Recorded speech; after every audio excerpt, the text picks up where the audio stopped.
Welcome to question period in the Alberta Legislature. My name is David Carter, Speaker of the House.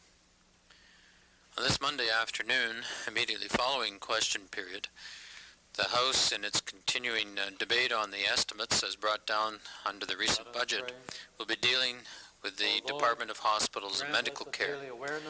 Tuesday evening, the estimates for the Department of Municipal Affairs will be discussed, and Wednesday afternoon, the estimates for the Executive Council will be dealt with.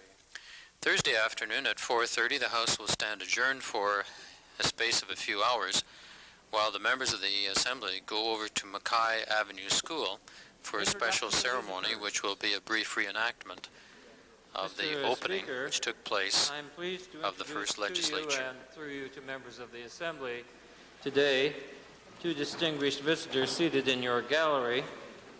We're pleased to welcome today to this Assembly the Consul General of Norway, Mr. Oddvar Mosneset, and I would ask that he rise, along with the Honorary Consul of Norway, Mr. Arne Johansen, and I would ask members of the Assembly to welcome him today.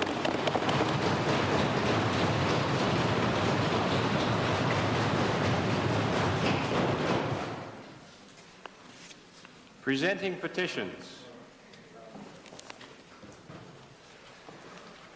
The member for Vermilion Viking. Yes, Mr. Speaker, I would like to introduce to you and through you to the members of the Assembly a visitor who is in your gallery that so nobly and ably represented the constituency of Vegreville for 15 years in this province. I would ask Mr. John Batouk to stand and receive the warm welcome of this House.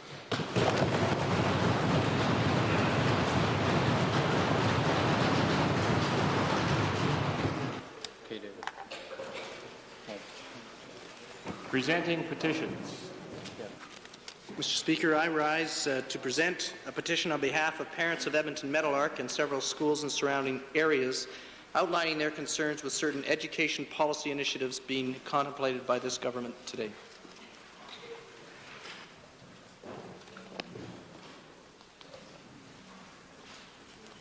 Reading and receiving petitions. Presenting reports by standing and special committees. Notices of motions. Introduction of bills. Tabling returns and reports. Minister of Labour. Mr. Speaker, I wish to table some regulations pursuant to Section 5 of the Electrical Protection Act. These include the adoption of Part 1 of the 15th edition of the Canadian Electrical Code and some new members to the Board of Examiners.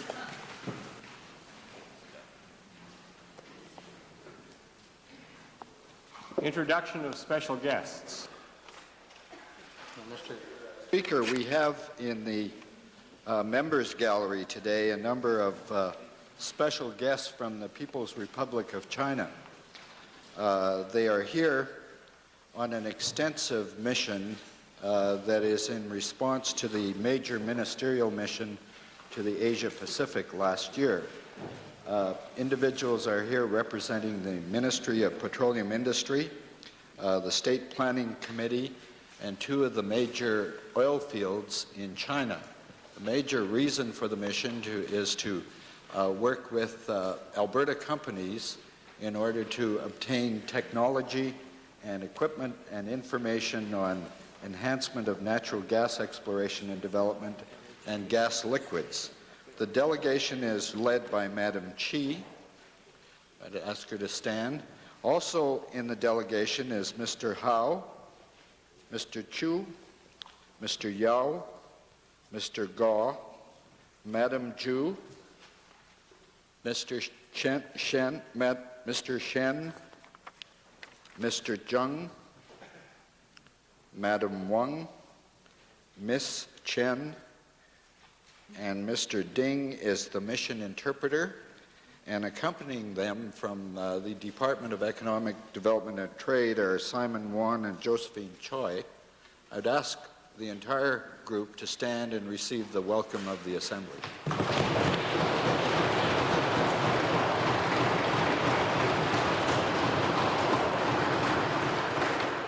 Member for Edmonton Beverley, followed by the member for Edmonton Meadowlark. Thank you, Mr. Speaker. Pleasure for me to introduce to you this afternoon and to members of the Assembly 78 grade 5 and 6 students from the School of Fraser. It's located in the Edmonton constituency, Edmonton Beverley.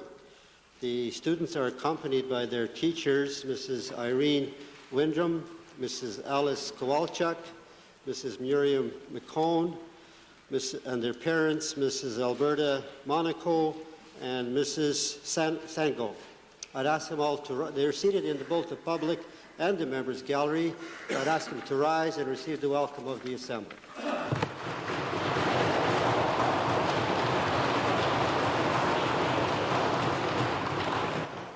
Member for Edmonton Meadowlark. Thank you, Mr. Speaker. Mr. Speaker, today I have the pleasure of introducing grade 6 classes from 2 schools in my riding, and I would like to make it very clear that I'm doing this in alphabetical order and that it reflects no question of priority, one over the other. The first grade 6 class is from Elmwood Public School. They are accompanied by their teacher, Terry Lineker, and by parents, Mrs. Yakula, Mrs. Cox, and Mrs. Breakwell. I would ask that they rise in the gallery and receive the warm welcome of the legislature.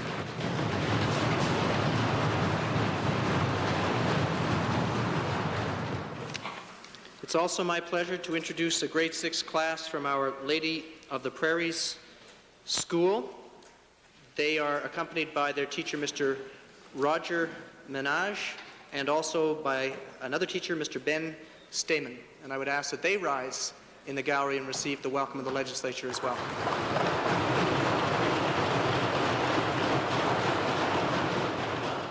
I also have the pleasure, Mr. Speaker, of introducing a number of parents who are here today in support of the petition which I just presented on their education concerns. They are, and I think that they are in, some of them are in each gallery, Linda Hauka, Linda Craig and her daughter Catherine, Pat Gaucher, Linda Wilkins, Steve Eels, Mrs. Schubert, and Mrs. Bacher.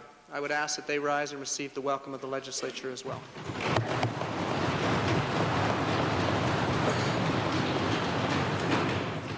Mr. Speaker, in the members' gallery today are the Advisory Committee Chairman and Chief Executive Officers of the Educational Consortia of Alberta. There's 5 consortiums represented: the Big Country, Chinook, North Peace, Pembina, and Yellowhead region. These Albertans are doing an incredible job on a voluntary basis of bringing post-secondary courses to smaller communities throughout rural Alberta, and I'd ask them to stand and be welcomed by the Assembly.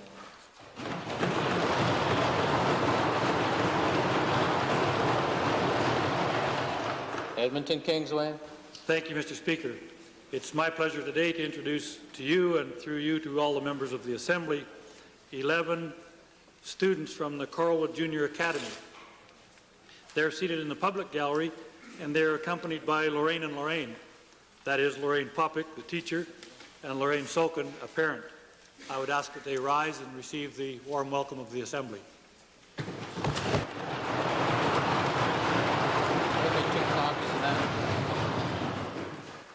Honourable members, I'm sure would like to join me in welcoming back to the Chamber the Minister of Consumer and Corporate Affairs and wish her well upon her recent marriage.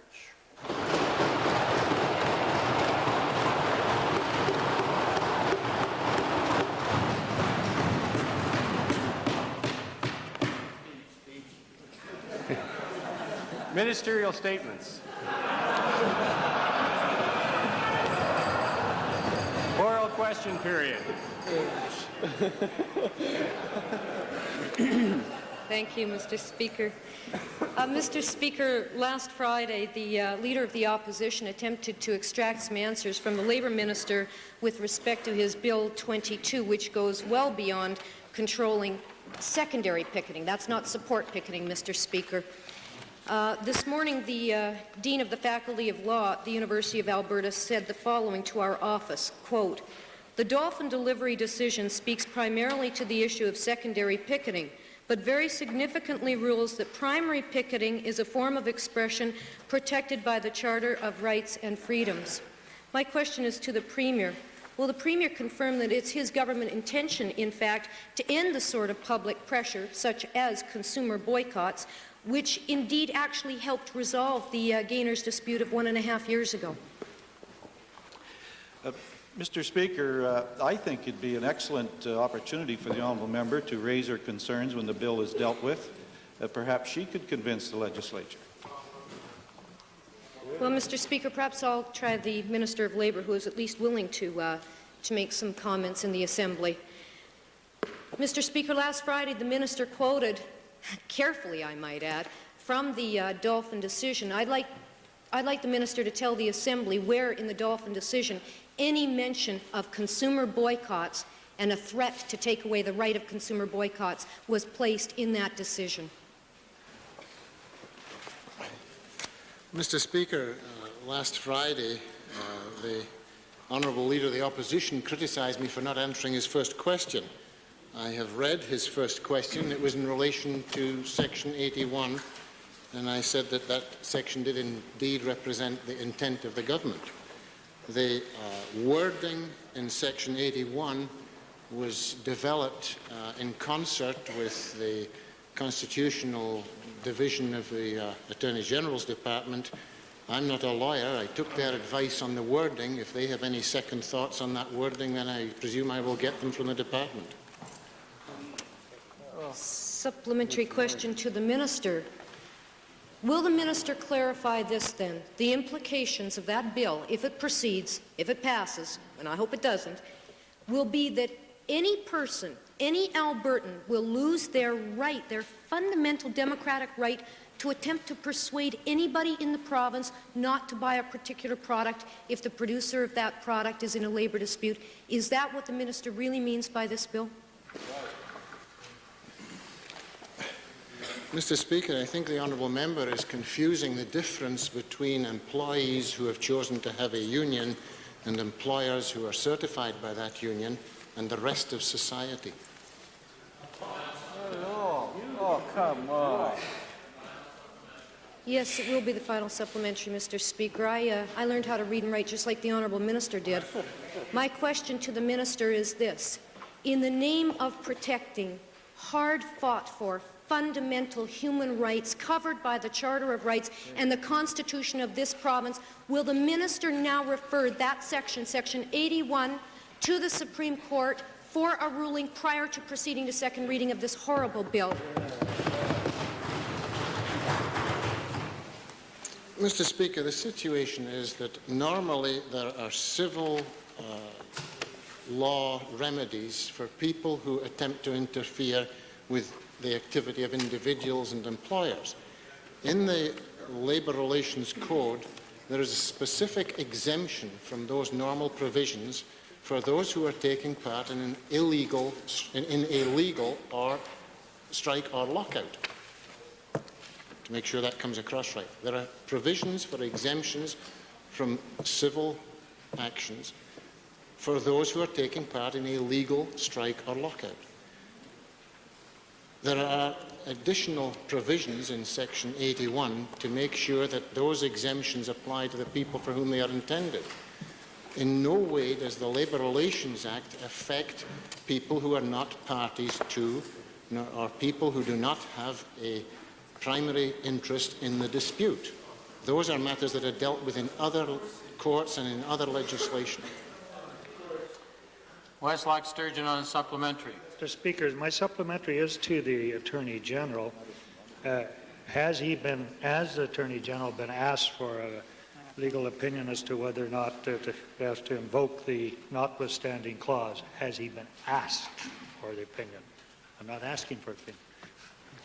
Mr. Speaker, obviously the question is verging on the being out of order, but that's not unusual coming from the leader of the Liberal Party. If I had been asked, I wouldn't advise the honourable member. Legal opinions sought by departments of the government of this province from the Attorney General obviously are matters of solicitor-client privilege.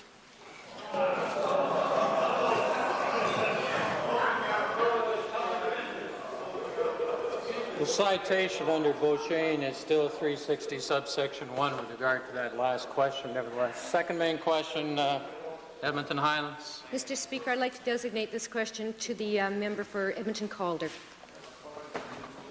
Mr. Speaker, my questions are to the Minister of Social Services. It's obvious that this government is pursuing the privatization of social services no matter what the cost. In Alberta, in the area of adoption, anyone or any group can enter the process of adopting children. There are presently no regulations which deal specifically with private adoptions. To the Minister, given that children could be placed at risk, why has the government taken such a laissez-faire attitude when it comes to the adoption of children in this province? Mr. Speaker, the honourable member is certainly mixing apples and oranges when speaking about privatization and then bringing in the adoption scene. The honourable member will well remember that I have said in the House that, in fact, we were bringing forward amendments that deal with the private adoption area. When? Supplementary to the Minister, the problem is nobody knows what those amendments are going to be. Right. In view of the fact that the Department does not require private adoption agencies to perform a home study before a child is placed in the home, how can this Minister guarantee that the needs of the child are being met? Mr. Speaker, once again, first of all, the honourable member will also remember that a committee travelled the province and elicited views from many individuals, those working in the adoption field, and of course those who would have an interest because of their desire to adopt. And that committee brought forward some recommendations as well. I have circulated some information among other people in the province who are interested, and those recommendations will be coming forward by way of legislation. Well, supplementary to the Minister again, no one knows what those changes will be, and no one has been able to get a hold of any reports. In view of the fact that individuals in this province are charging fees at least as high as $3,100 in order to receive a baby, is the Minister not concerned that a two-tier system of adoption has developed in this province to the detriment of the child? Mr. Speaker, if we were not concerned about the needs of the child being met, we wouldn't be proposing recommendations that will come forward to the Assembly by way of looking at the private adoption area. Okay. Final supplementary then. When the Minister introduces these amendments, can she guarantee to this Assembly, in the best interest of the children, that the Department will regain full responsibility for adoption and quit allowing our children to be treated as a commodity? Mr. Speaker, I can assure the honourable member and all members in the Assembly that first and foremost our concern is that of the children. Edmonton Goldbar. Mr. Speaker, supplementary. It looks as though this program is going ahead willy-nilly. Will the Minister then assure the House that when this study is done, that we will have standards, that we will have monitoring, and that we will have accountability for all these commercial adoption agencies and procedures? Mr. Speaker, it is not a willy-nilly process when we consult with the public and all those people who care deeply about the process of private adoption. I can assure the honourable member that we believe the best interests of the child will be met, and she will have an opportunity to speak to that when the legislation comes to the House. Member for Innisfail. Innisfail. Calgary Glenmore, could you speak to Innisfail? Thank you. Mr. Speaker, over the past few years, Alberta's soils have been under severe stress from lack of moisture and other related erosion problems. Member, I thought you were in on a supplementary. I'll come back later. Sorry, I apologize. No, I apologize. Member for West Loch Sturgeon. Did you migrate south? Mr. Speaker, my question today is to the Minister of Environment. As you know, Mr. Speaker, there's a new Beverage Container Act. It's now scheduled to come in on July the 1st of 1988.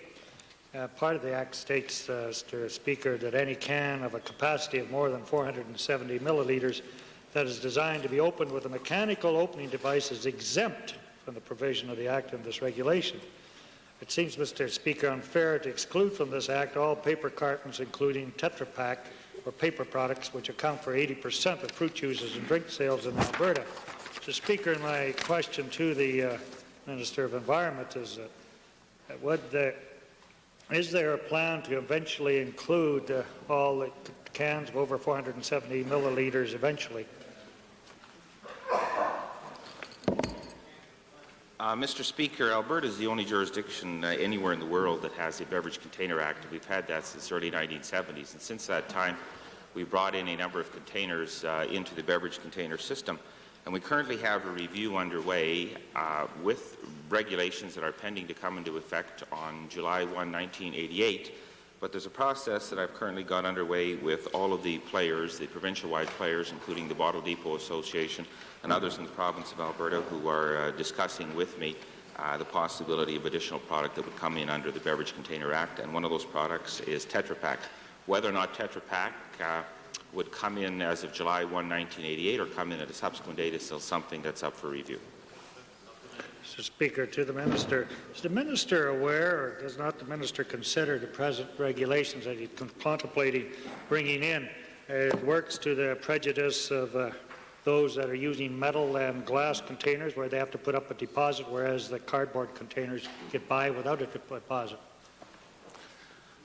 That's correct, Mr. Speaker, that prejudice currently exists. What has happened in the last recent years is that there's been a series of new technological breakthroughs with respect to the various types of packages and packaging that exists in North America. One of those new packages that has been invented is the Tetra Pak, and perhaps of all members may not be aware exactly what a Tetra Pak is. It is that cardboardish type container that a lot of fruit juices are in, and it has foil in the inside of the container. And we've always exempted certain types of cardboard containers under the Beverage Container Act. As an example, the containers that milk is included in has never been included, primarily because we found over the years that those kinds of containers do not litter the province of Alberta. And each year when we have Litter Week and we have the 4-H groups and the transportation associated Litter Week activity, then the number and the amounts of those types of product that are littering our highways are very, very small as a percentage.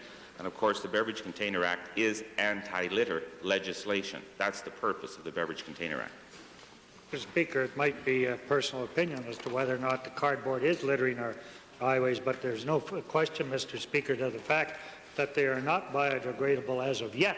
Why is the Minister allowing the cardboard container people off scot-free and putting the regulations in for the metal and glass containers? Mr. Speaker, I repeat once again, the Beverage Container Act is one that we have in our province. It's unique. It does not exist in any other jurisdiction in the world. We've now had it in the province of Alberta for nearly a decade and a half, and it has proven very, very successful in terms of anti-litter legislation in our province. Essentially, metal and glass containers in our products that we would use in such consumer goods as pop and the like are returned. It has led over the years to Alberta being very clean environmentally with respect to this. It has also led to an economic activity within our province. We currently have some 225 bottle depots in the province of Alberta, and we have very little litter along our highways. And one need simply leave the province of Alberta and go to another jurisdiction in North America, and they can see litter here, there, and everywhere. In our province, that simply isn't the case. We continue to look at the cardboard container as a possible inclusion within the Beverage Container Act. But I want to point out once again that the Beverage Container Act is anti-litter legislation. And the fact of the matter is there is very little cardboard littering the provinces of the highways in the province of Alberta. Mr. Speaker, with our wind, it probably all blows over to Saskatchewan. But nevertheless, Mr. Speaker, the fact of the matter is that he has given a break to the cardboard container in it. Could the Minister tell the legislature what percentage of beverages are sold in cardboard containers as versus the beverages that are sold in glass and tin? Have you made that study?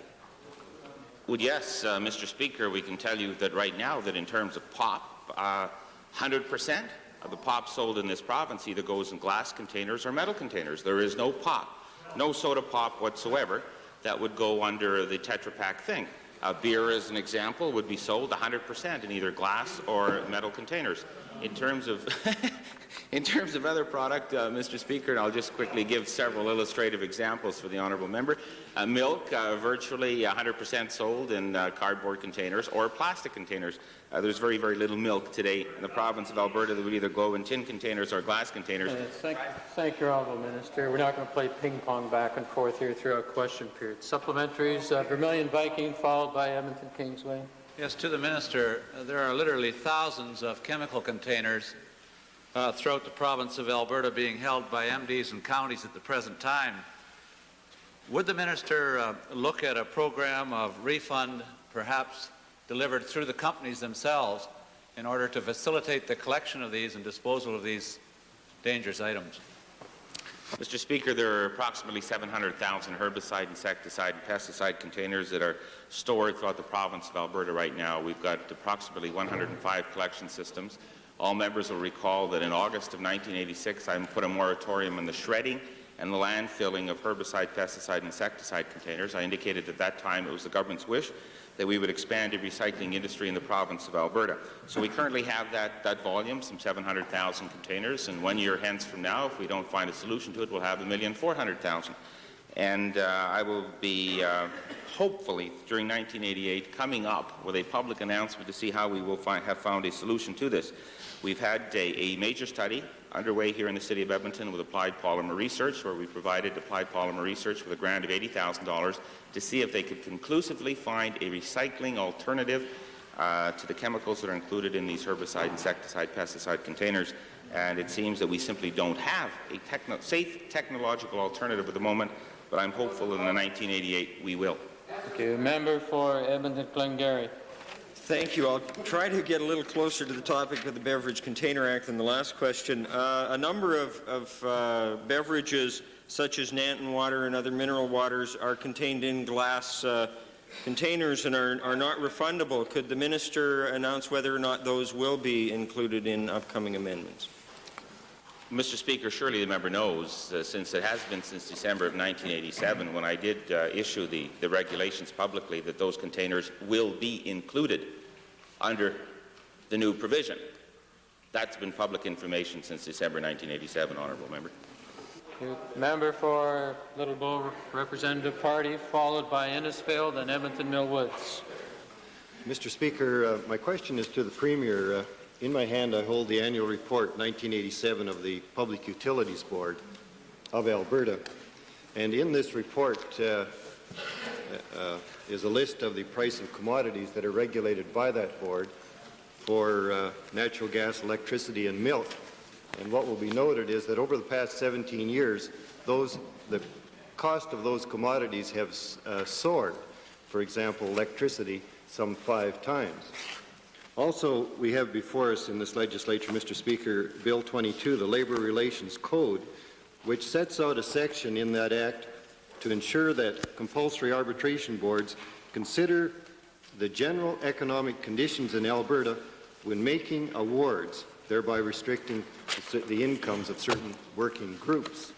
My question to the Premier, Mr. Speaker, is would the Premier consider an amendment to the Public Utilities Act in putting into place that very same clause that would regulate, help in regulating the cost of these commodities to the consumers? That is, consideration of the economic conditions in Alberta when the rates are set.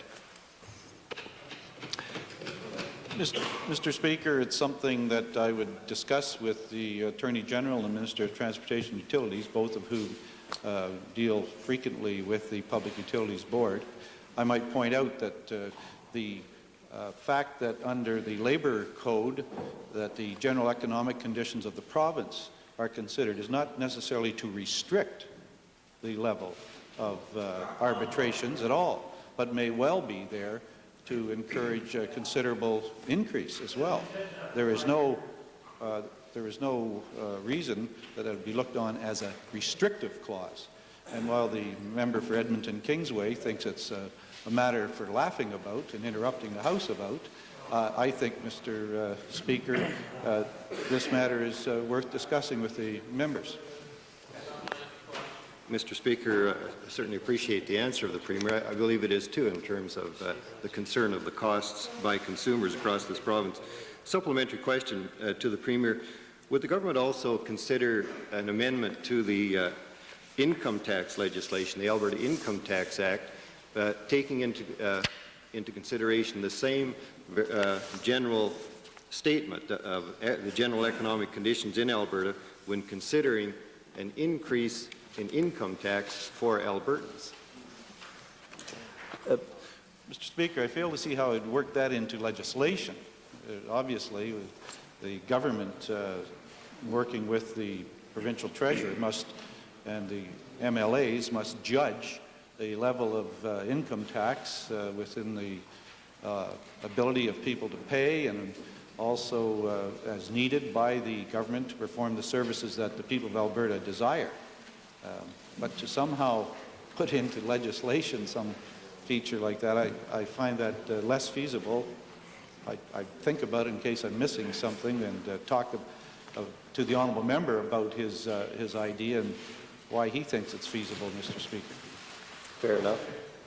No, that's it. Supplementary Westlock Sturgeon, followed by Athabasca Lac-La-Biche.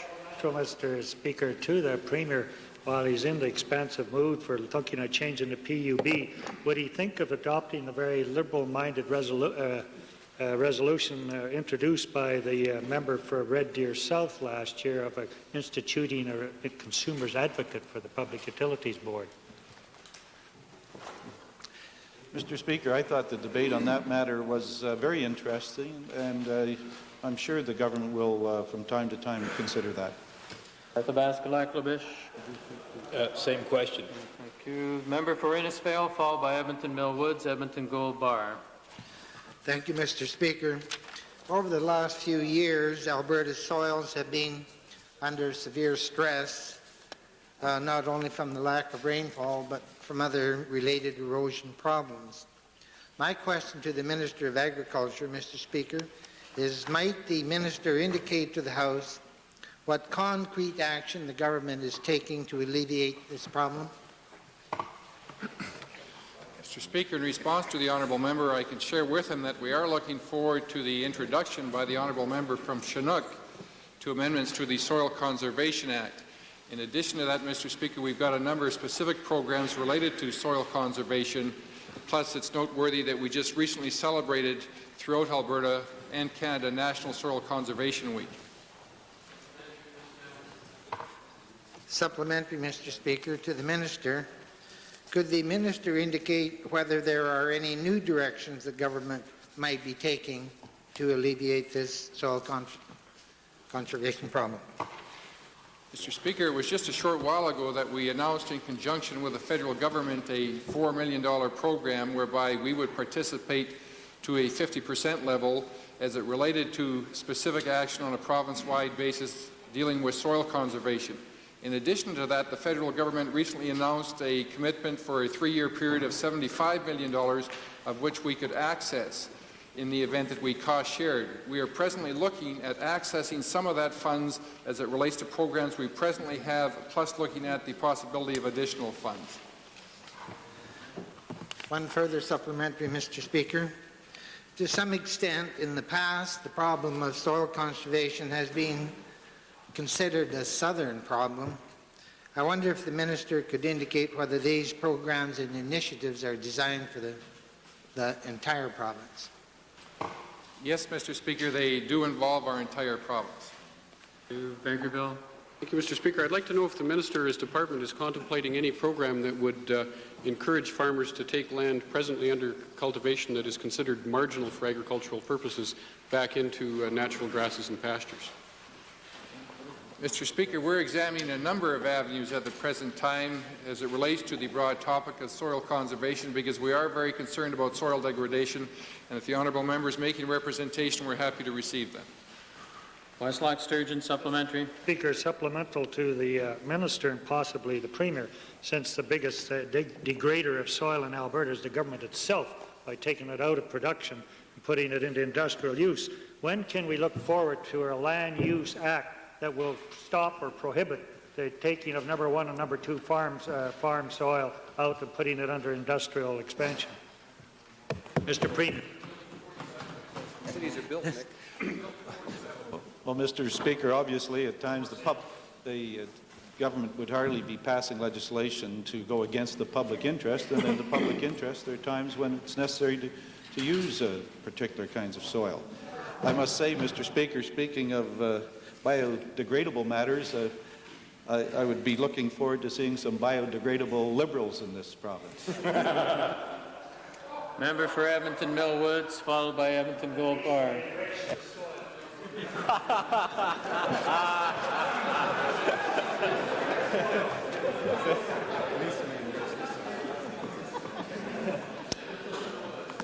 Mr. Speaker, my question is to the Minister of Advanced Education today.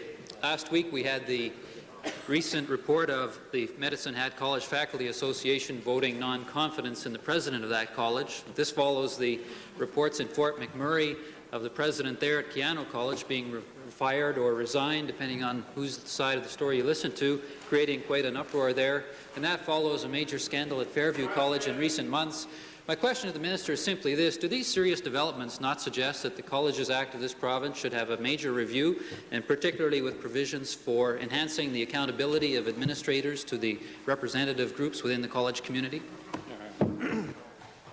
No, it doesn't, Mr. Speaker. As the honourable member is aware, the colleges are self-governing, and those kinds of matters are looked after by an appointed board, which is autonomous. What does concern me, however, is the fact that there seems to be a certain member of the opposition present at these faculty meetings before these events occur. Mr. Speaker, perhaps the Minister is not as well informed as I am, but let me ask him this then, perhaps. Is he prepared finally, with these recent developments, to look at the recommendations seriously from the Alberta College and Institute Faculties Association to enhance the role and the authority of the academic councils within the college to try and avoid some of these crises of confidence and leadership that are currently taking place? Well, Mr. Speaker, unlike many other jurisdictions, the Alberta boards do have members of the teaching faculties represented at the board table, as well as the non-academic staff association, as well as a student representative. And so the collegial model which has been developed, I think, is quite an outstanding one in my view. But the possible amendments to the Act, of course, are handled in two ways. Number one, they're invited from time to time by various interest groups. And number two, they're circulated ahead of their introduction by the department. So we intend to maintain that ongoing line of communication. Mr. Speaker, I wonder if the Minister could take this opportunity to tell the House if he's going to withdraw those paternalistic amendments that he circulated recently among colleges and instead implement some of the recommendations for changes to the Colleges Act that have been proposed by college faculty groups and student groups. Well, that question will be answered when the amendments are introduced, Mr. Speaker, and then the honourable member will have every opportunity to examine them and debate them. Let's hope it doesn't take as long as it takes to raise the minimum wage in this province. Mr. Speaker, since many of the problems in the colleges are a result of this government's practice of appointing its party's friends to the boards of governors, I wonder if the Minister would finally make some commitment to replace that shoddy process with one that's open and fair and that takes into account people's experience and their expertise rather than their PC party connections.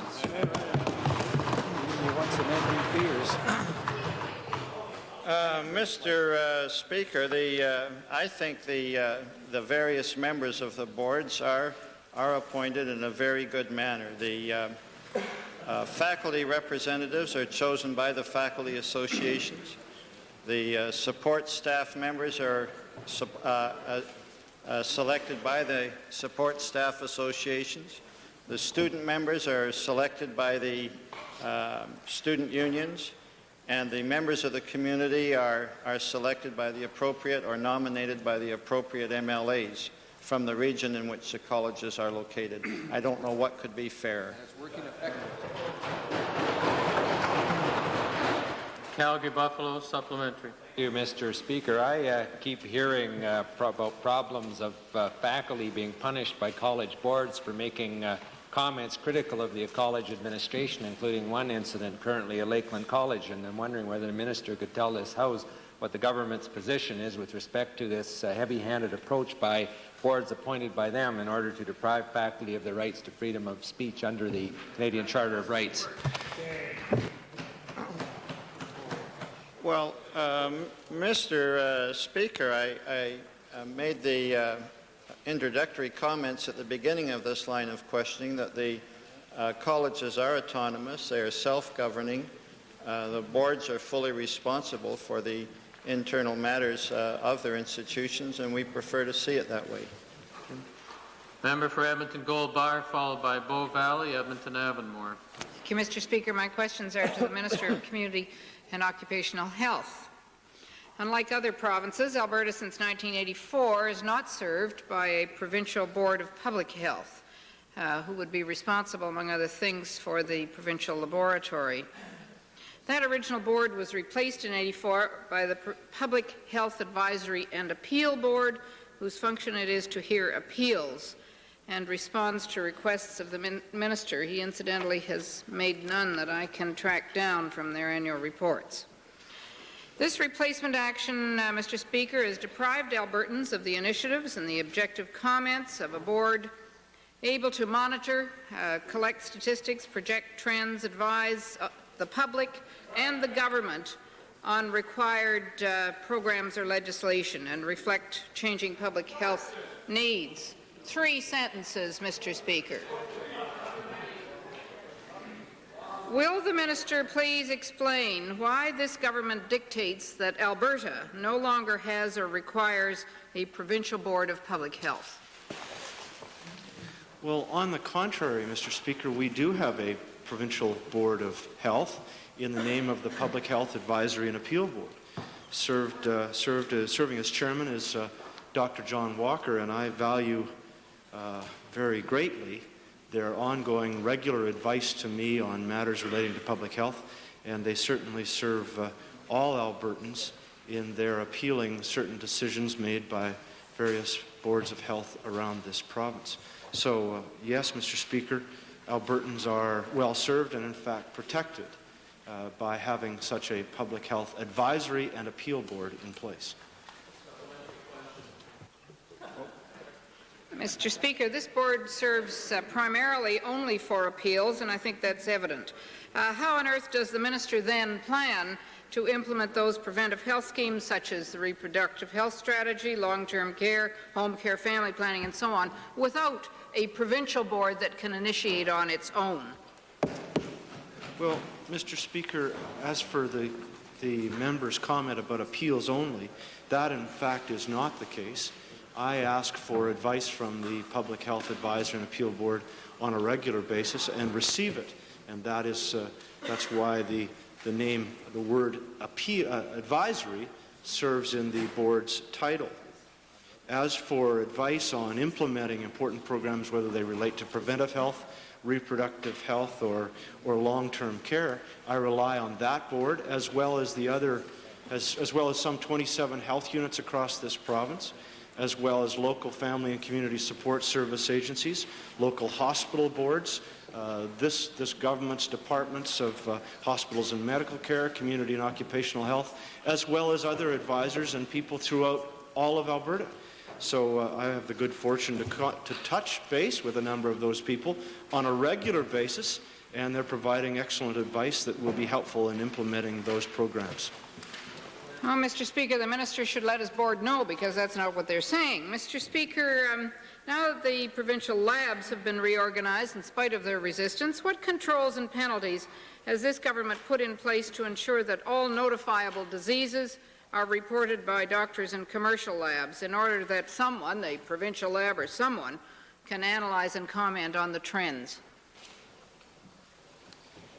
Mr. Speaker, as for what the Public Health Advisory and Appeal Board may or may not be saying to me or to this government, if the honourable member has a comment from that board that I have not heard, I would naturally welcome her to to stand up and say just that rather than through innuendo and indirect suggestions.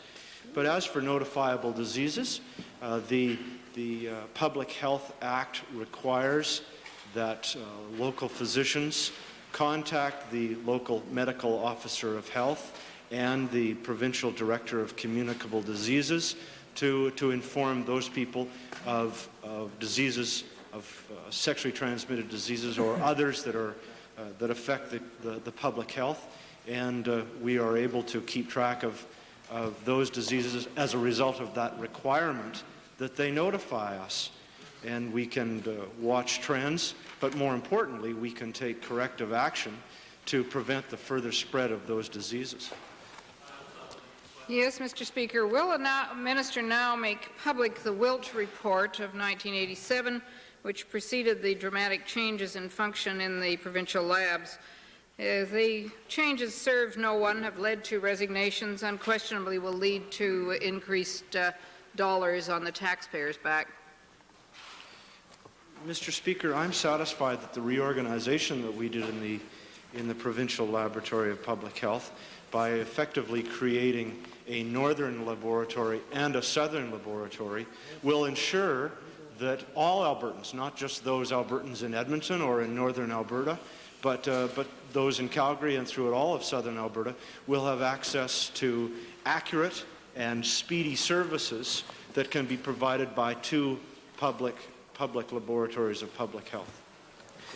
Well, Edmonton Strathcona supplementary. Does the Minister seriously believe that the provincial laboratory, having now been reduced to the status of a department, in effect, of the Faculty of Medicine at the university, can successfully fulfill its function?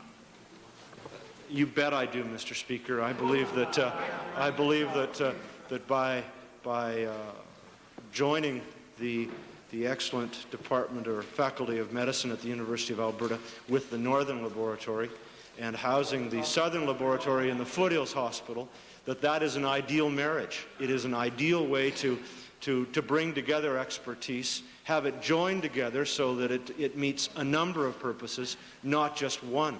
And the synergy that's created by bringing those two operations together will ensure that all Albertans are served even better than they have in the days past. Member for Bow Valley, followed by Edmonton Avonmore. Mr. Speaker, my question is to the Honourable Attorney General. Mr. Speaker, late last week, Thursday I believe it was, there was a court hearing on the licensing of the Old Man River Dam.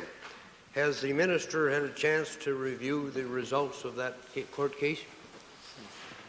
Mr. Speaker, the judgment was rendered in the Court of Queen's Bench on an application brought by the Friends of the Old Man River Society against the government to quash the license issued in support of the construction of the dam. The application was dismissed in the Court of Queen's Bench.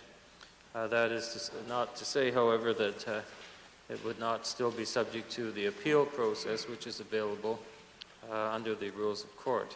But in any event, at the present time, the license issued by the Department of the Environment has been upheld. Supplementary, Mr. Speaker, to the Minister of Environment. Has this court hearing had any impact on the construction proceedings? No, Mr. Speaker. Construction has continued unabated on the Old Man River Dam site, although the time element on the Minister of the Environment has certainly been disruptive of his schedule in recent months. Mr. Speaker, will the Minister be giving any consideration to putting any more equipment on the construction of the dam? The schedule of construction for the Old Man River Dam, Mr. Speaker, that was announced in 1986 by the government will continue and be maintained, and it's our determination that the reservoir will be filled by the fall of 1991. Final supplementary, Mr. Speaker. Because of the drought in the southern Alberta, is the Minister getting any pressure to fast-track the construction of the dam? Mr. Speaker, as always with a major construction project of this type, safety, proper construction, adequate determination, following all of the procedures in terms of construction must be followed. They will be followed with respect to the Old Man River Dam, and there will be no acceleration at the moment. That's not to say, however, that the government is not looking at other alternatives that it must undertake and will undertake with respect to water preservation, conservation and management in this province. Member for Edmonton Avonmore, followed by Calgary Forest Line. Thank you, Mr. Speaker. To the Premier, part-time workers are at the bottom of the list when it comes to fair and equitable treatment under employment standards. But even though nearly a third of women working part-time want full-time work, the Minister of Labour and the Minister responsible for women's issues continue to suggest that, more than anything else, part-time work is a lifestyle choice for women.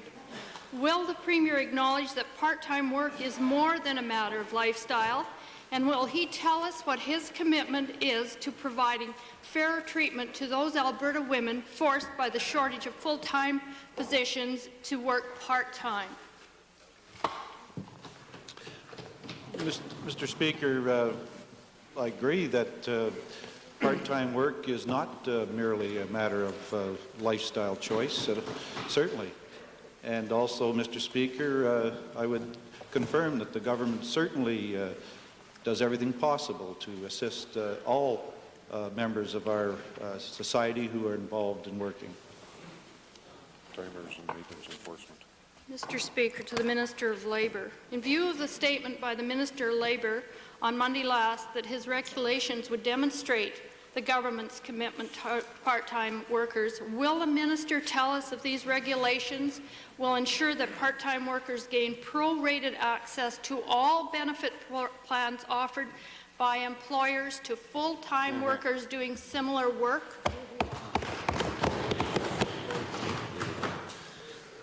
Mr. Speaker, it is possible to prorate some benefits, as indeed we did with the Private Pensions Act, where one can prorate the pension that is gained according to the earnings or the number of hours worked.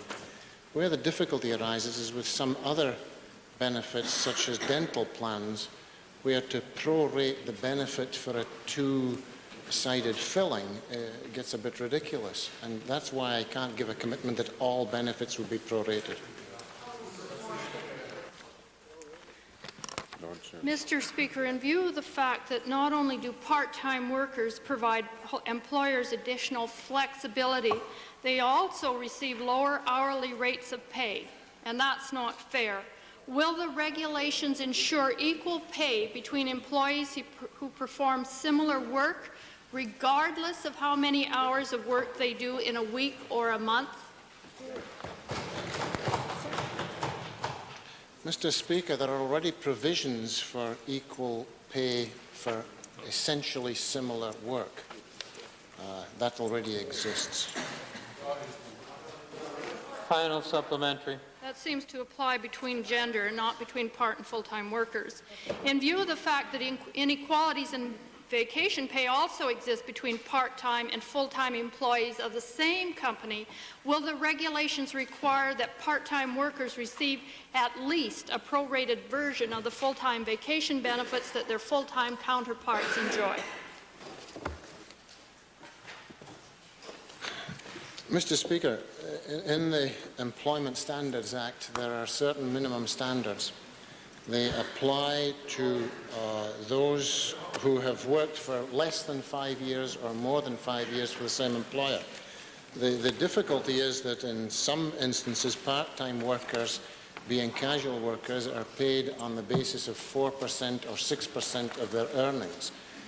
Those provisions are the same regardless of whether one is full-time or part-time. Member for Calgary Buffalo. Supplementary to the provincial treasurer, who seems to be getting off well this afternoon. This question reflects the problem of the working poor in our community, Mr. Speaker. And I'm wondering whether the provincial treasurer could tell us when the government is going to take some initiatives to help the working poor, such as eliminating Medicare premiums and reinstating some income tax help for low-income people making rental payments. Well, Mr. Speaker, I'm glad the member raised that question and gave me an opportunity to outline what this province has done with respect to responding to those people with low incomes in this province. As the member knows, Mr. Speaker, this province has taken more than 500,000 Albertans off the tax rolls, allowing them to have a better opportunity to survive in this difficult economic time. Moreover, Mr. Speaker, as the member well knows, this province has the lowest income tax of any province in Canada with no sales tax. Now, a sales tax, the member knows, is clearly regressive. This province maintains, as an element of its fiscal plan, no sales tax in this province, and that's important to those people with low incomes.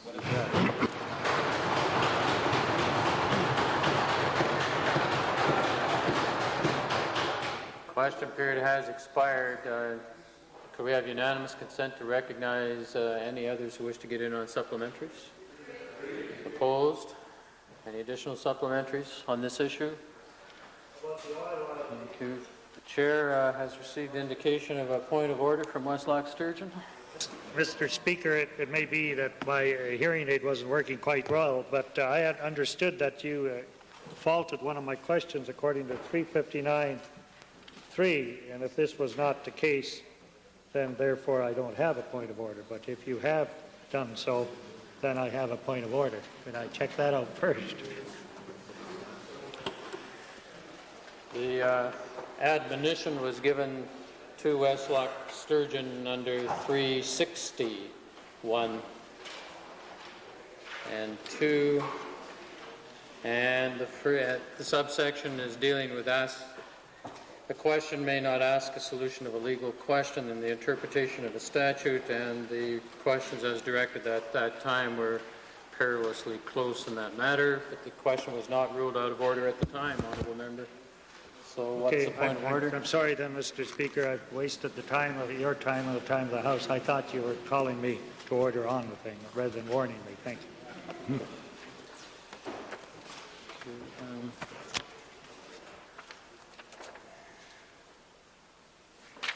Orders of the day. First, might we have unanimous